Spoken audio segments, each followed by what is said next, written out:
Not at all concerned. Judge?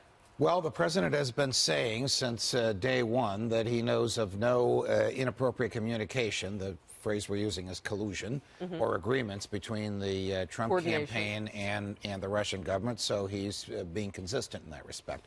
Let me give a little background here. The special counsel cannot compel you to an interview. He can ask you for an interview and you can say yes or no. If you say no, he can compel you, even the president, and many presidents have done this, to testify against your will before a grand jury.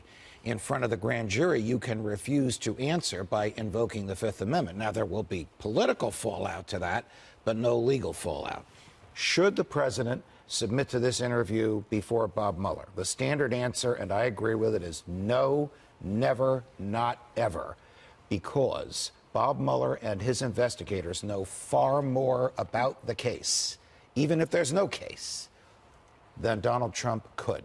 And if you have a witness, here the president, who doesn't always use an economy of words, Bob Mueller, and I'm trying to be diplomatic here, Bob Mueller. I'm going to diplomat that one. Thank you. Bob Mueller and his interrogators know how to make the most of that. They did this to General Flynn when he lied. They did this to George Papadopoulos when they lied.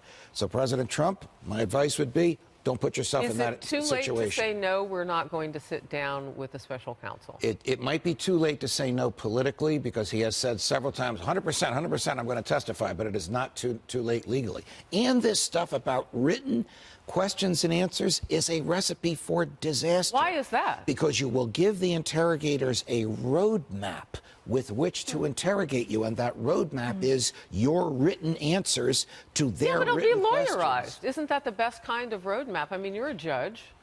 If the lawyers write the answers, Donald Trump will have sworn that he wrote them. So then we get into, well, who wrote this? You said you wrote it. What did you mean by this? Here's the rule of thumb. You don't talk to a guy that owns a grand jury. And prosecutors own grand juries. They know how to get I just want to back up.